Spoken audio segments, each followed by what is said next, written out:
Oh, wow. Just coming to camp, came up a huge climb to get here. We're at about 11,000 feet in the Uinta Mountains. It's just starting to rain. And it's times like these that you feel your pack weight the most. I'll admit that there are several things in my pack that would absolutely make ultralighters cringe, but I bring them on a lot of trips because they're just part of how I enjoy the backcountry. So let me set up camp and then I'll show you all the things in my pack that ruin my base weight, but make me happy. All right, so I'd planned to sit outside the tent and show you these things, but unfortunately the rain came quick. Thankfully, we got the tent up just in time, got the sleep system in here, actually got everything under the tent because there's so much room under this Durston tent. First on my list of ultralight sins, and I know this is not an uncommon one, is a chair. Now, I don't take a chair on all of my backpacking trips, particularly when I'm trying to shed weight, but I take it on more than I thought I would before I bought my chair. I, of course, have the Helinox Zero. I'll, of course, put a link to it and everything else that I share with you in the pinned comment and description below. That Helinox Zero adds about 1 pound to my base weight, but I love it. It's not only great to have a nice place to sit at camp or even at breaks during a long day of hiking, I also love it for moments like this. I'm not sitting in it, but it's sitting outside of my tent with my backpack on it, keeping it off of the wet ground. Sometimes I'll even use it at night to put my backpack out there on the chair with my rain poncho over it, so it keeps anything I put on the chair dry overnight, but that way I'm not trying to cram things in with my tent if I don't have the room for it. So tons of uses for a chair. I also have a few heavier versions. They're much more affordable, $30 or $40, but they do weigh twice as much at 2 pounds or more. I think you're lucky if you can get a $30 or $40 chair for close to 2 pounds. The Helinox Zero is a little bit shorter, but quite a bit lighter. For me, it's perfect for trips that I go on. I love it. The next one I want to tell you about, and this one's more of a personal luxury item, is I always bring, get out of the bag, a journal, and to top it all off, 1, 2, 3, 4, 5, 6, 7 pens. I just love recording in my journal, particularly when I'm in the backcountry. I love in the morning before hitting the trail or after a long day of hiking, sitting down and just recording some thoughts that I've had in here. I really like these journals. You can get a 12-pack with a bunch of different colors. They're small, portable, lined. You can write page numbers on there. I'm actually almost to the end of this one, so because I was afraid I might run out with a couple days of journaling, I brought the next one as well. So I really enjoy journaling every day, but particularly when I'm in the backcountry. I love bringing these with me. The different colors of pens is because there's just different things that I like writing about, whether it's my family, backpacking, other projects that I'm undertaking. And so I've just found that I like writing with different colors, the different aspects that I'm journaling about. That's just a cool little quirk about how I journal. So that's something else. Doesn't add a lot of weight, but it probably does add some bulk. Love bringing the journals on the backpacking trip. The next thing that I really enjoy bringing is actually a book to read. This is my current read. Oh, well, yeah, I guess I gotta add 9 pens to the total now. Radical Acceptance. I'm really enjoying this book. Out here in the backcountry, I just love taking peaceful minutes or hours to read a good book. This one's pretty big, actually, and does have a fair amount of weight. I don't know how much, but doesn't matter. I brought it because I wanted to. And I do put book, journal, and pens in a gallon size Ziploc bag. Keeps it dry. I had one bad experience where I put a book right against my back because I figured that would give some good structure. My back was super sweaty and it ruined that book. That was unfortunate. So now I put them in a bag, keeps them dry. I can just put them in my tent and then I've got them when I eat them. The next one I got to grab out of my food bag really quick. Just a second. Whoa! I'll get you in a second. Oh, there we go. All right, so I always keep my pot in my food bag. I'm sure you'll see several other things in this video that are definitely not on an ultralight packing list. I'd love to know any that you notice. Put them in the comments below. That'd be hilarious. While you're down there, also tell me things that you like taking on your backpacking trips that would make an ultralighter cringe. So I've got my pot that I boil water in. That's pretty much all I use it for. But then because I also enjoy a nice hot cup of tea on trail, I bring another mug. People have told me that's a waste. I should just use the one pot because it has the handles on it, right? I could definitely use that as a mug, but I don't like to for a couple of reasons. One, the pot gets hot, burns my lips. Not a fan of that. Also, I like being able to start a cup of tea and then start boiling some more water for my breakfast, whether that's oatmeal or at dinner if I'm making some herbal tea, and then boiling some water for my freeze-dried meal.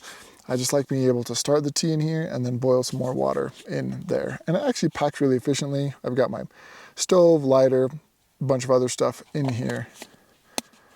So I put all of that in there, put that right in my Toaks Titanium 750 milliliter, and it packs up really nice. It means I can't put my fuel canister in there, which is what I used to do before I started bringing a second mug. But I really like having that second mug. It's just works better for me. So an unnecessary second mug.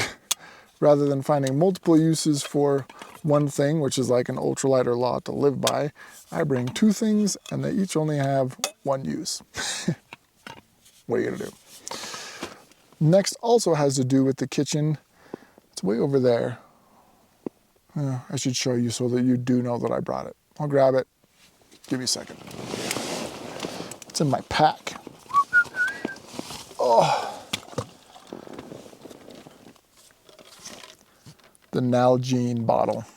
I do also have a couple smart water bottles. Why do I bring a Nalgene bottle instead? And also this thing, those sharp of eye probably noticed that in my Nalgene bottle as well. There's a couple reasons that I really enjoy bringing an Nalgene bottle. I know they're heavy. I know smart water bottles are lighter. They work great. Obviously, I've had the ones that I use for several years. I love them because they're light. They fit a Sawyer squeeze very well. There's a couple things I love about this Nalgene. It's not what other people use it for, to put hot water in and put it in your sleeping bag. That actually scares me to death that it will burst, and so I don't use it for that. I might if I was desperate, but so far I have not. One, I like to use it in the morning for a nutrition shake. Particularly on trips where I'm crushing huge miles day after day after day, but also just part of my regular normal routine. I have a nutrition shake that has several things in it: protein powder, collagen, fiber, creatine, glutamine, just a whole bunch of things. And it's much easier for me to dump all of that stuff in here and then shake it up with that blender ball that's in there than it is to try and use a smart water bottle or try and bring a shaker cup or something like that. So I love my Nalgene for that. The other thing I love it for that I'm going to do tonight is for cold soaking tea. I have reusable tea bags that I'll show you. Yep. First, see, there's my nutrition shake. Trying to dump all of that into a smart water bottle opening, impossible. But in my Nalgene, works great.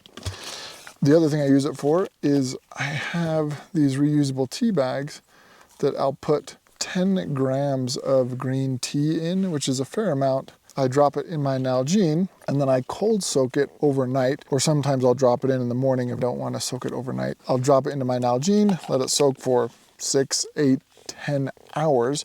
Then I have some fresh cold soaked tea that I can easily pull out of the Nalgene, because after I put that bag in here, those tea leaves expand massively. And even pulling it out of the wide mouth on the Nalgene, it squeezes it a little bit, which if you know anything about tea, you don't want to squeeze the tea leaves and squeeze the water out of them. It's a lot more bitter. Plus, it's just impossible to get out of a smart water bottle. And I like those large 10-gram portions of tea, and I like using those reusable bags rather than the little disposable sachets. So I bring my Nalgene. It's heavy, it's big, but those are some reasons why. And there's tons of other uses for it too. Sometimes I'll use it to sort of foam roll my sore legs. Just lots of things you can do with an Nalgene. I really, really like it. The next thing I should confess to you, my next ultralight sin: 2 pillows. If you've been watching the channel for any amount of time, you know that I love taking 2 pillows. If I am really trying to shed weight, I will only take 1 pillow, and it will be this one from Gear Doctors. But most of my trips, I also bring this camp pillow from Teton Sports. It doesn't pack down super well. It weighs like 9 ounces, but it feels more like a real pillow. And the combination of these two is super thick and just so much more comfortable to sleep on. So I sleep way better bringing my 2 pillows. Definitely not ultralight, but ultra comfortable. Big fan of the 2 pillow setup. If you haven't tried it, you really should. This Teton Sports camp pillow, not expensive. 10 to 20 bucks, totally worth it. And I've had this one for 5 years, I think, still going strong. And the last thing I'll show you, oh my gosh, stop doing that. I know it's a little crammed in here and you keep falling over, but listen. You can hear the rain. The other thing I bring that is definitely not ultralight is, one, I do not take my dehydrated meals out of their original packaging. You definitely can to save weight and space, but that just feels wasteful to me. So I leave them in there. And the other thing I bring, and you've already seen one of them, is I like using reusable bags for my snacks, and these are pills that I take in the morning as well, and tea. It would be a lot lighter if I just used a snack bag or, you know, tiny Ziploc bag for these things, or if I just brought sachets of tea and put them in a Ziploc bag, but I enjoy the wilderness.